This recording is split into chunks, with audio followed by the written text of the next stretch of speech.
Green Council and Penang Safe Earth Association, Penang C, are jointly organizing a Penang International Green Carnival 2014 on the 13th and 14th September, 9 a.m. to 6 p.m. at Penang.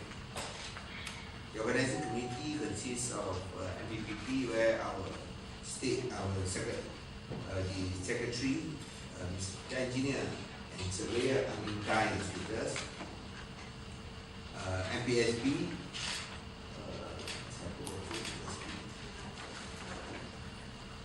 might be soon jadi wakil. PBA saya jadi wakil. PBI ialah siapa? Cik Ting, Siu Xuan, TNB, Penang Institute, Agriculture Department, Forestry Department dan banyak lagi. Tapi ada dua lagi, DOE, JS, Malaysia Nature Society dan juga Ancang yang juga menjadi peserta. Dan kita pun amat gembira bahawa ada penganjur bersama seperti Escape, JC JCI Indonesia, Metropolitan, pun ada sini, JKKK, dan Mas dan Bunga, dan juga daripada Baik Baru dan Jawi. Nah, ini adalah kesinambungan Expo Hijau tahunan yang kita telah anjurkan sejak 2012. Now, we hope to create a momentum in shaping and promoting Penang as a green state through the Green Carnival's objectives. You know what the Green Carnival's objectives? Family Day, promote green ideas, and also most important that when we go green, we save costs. The main theme will be the solution, ACCT now. Act, not only act, but you got extra C now. And that one is an acronym for Against Climate Change Today. So we want to reduce our carbon footprints, as well as, of course, emphasize on waste reduction and water energy conservation.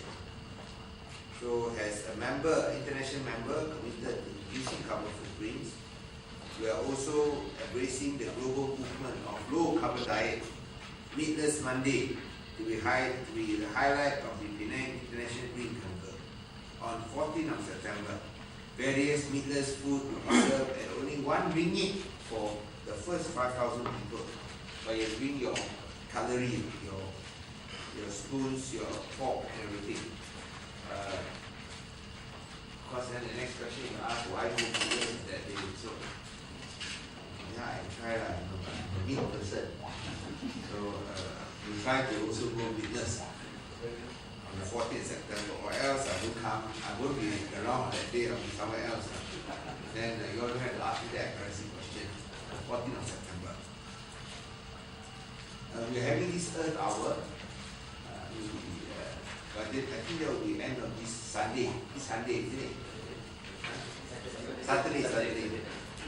Earth Hour. So we're also participating in the Earth Hour program to save energy costs. And I think for water, you all know how important water is.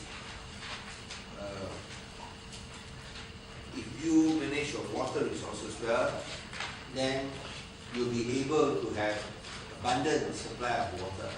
We are not like other states where they are having water rationing. We are a bit fortunate that we do not have to carry out water rationing. And I have said this many times, that there will be no water rationing for this month.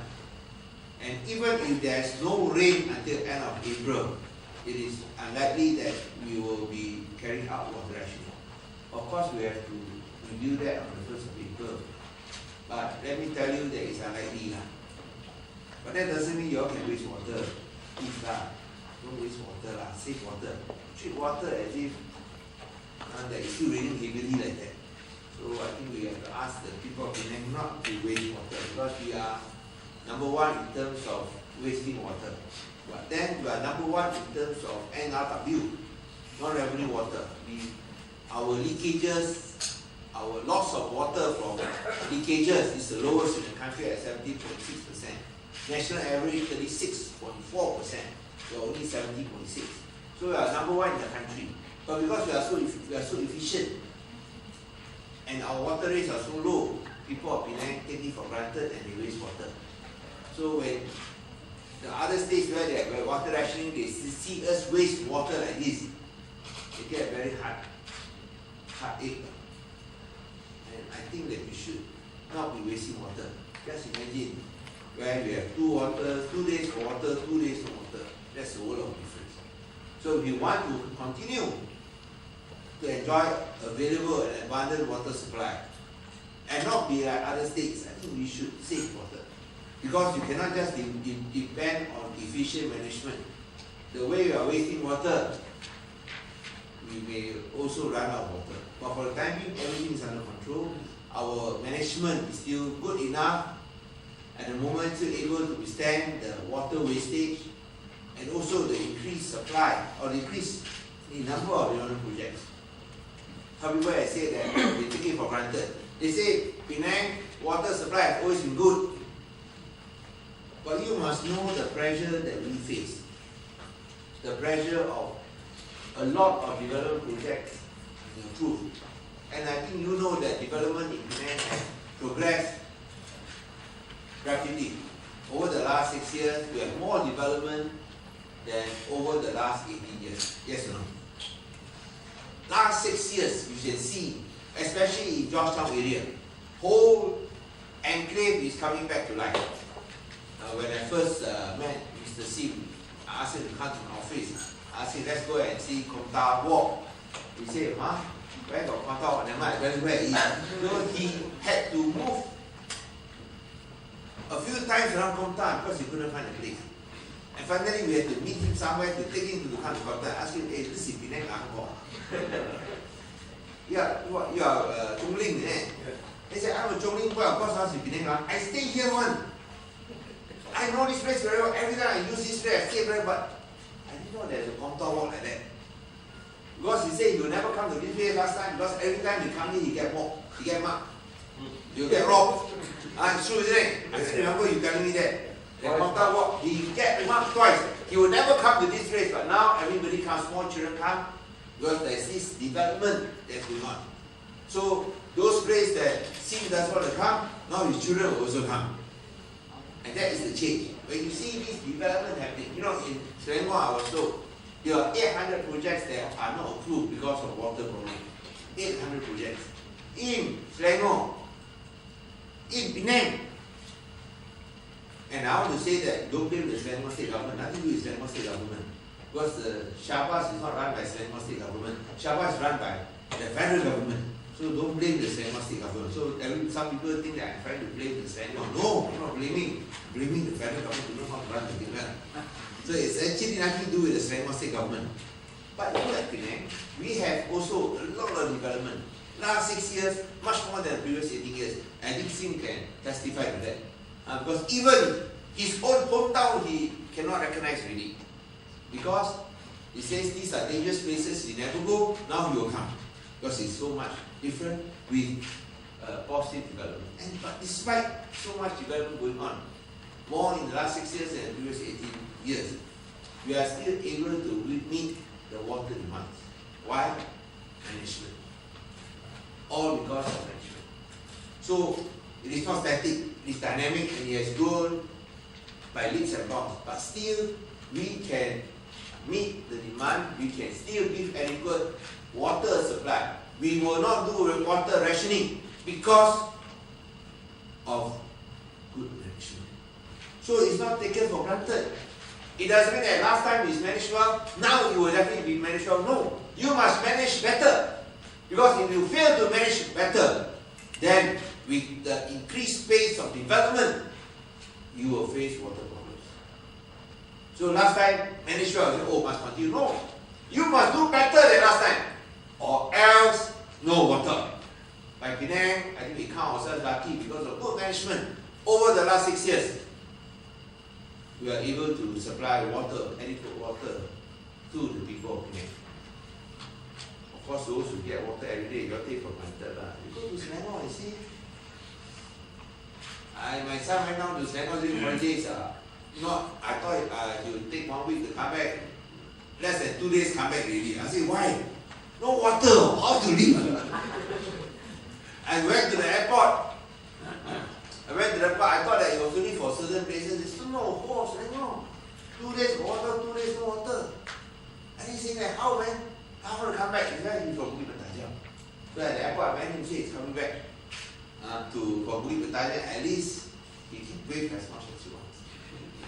So this is something that when you don't face it, you don't know how important it is. But when you face the problem, you realize how critical. And I tell you, for a domestic consumer, it is a big issue. But for a businessman, even worse. Imagine Sim is running at escape theme park, no water. He cries. Here we harvest rainwater. So, but it's not worried that we have enough water for you. So he cry, I tell you. Cry until no tears come out. Oh, but sign. You cry until you got no tears because when you don't have water, really, it's a very, very big impact. So we must go green.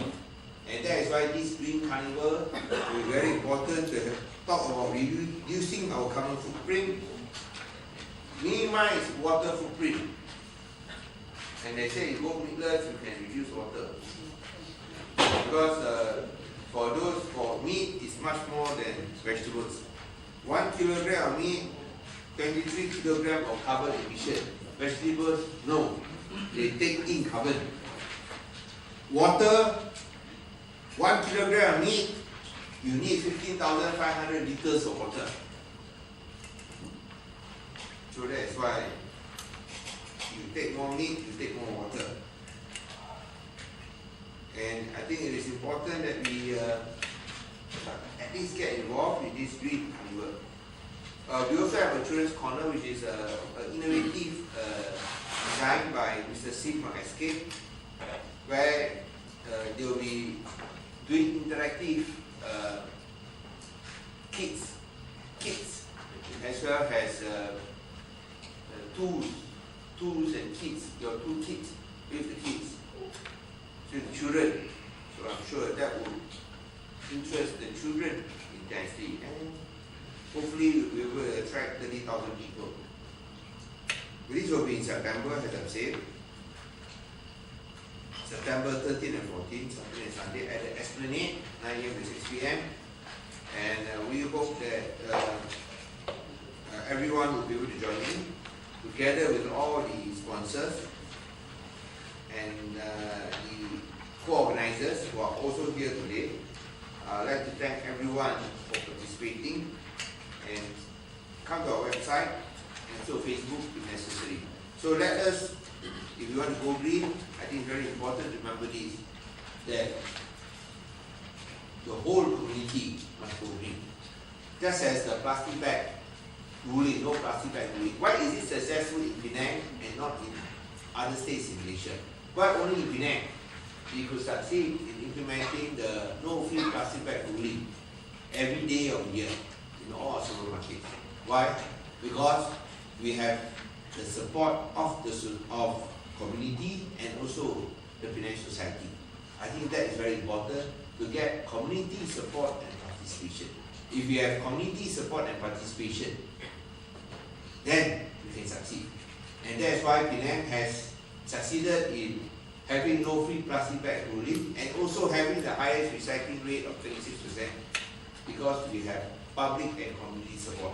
Let us build and let us strengthen this community spirit, because only then can we succeed in making Penang green. Thank you very much.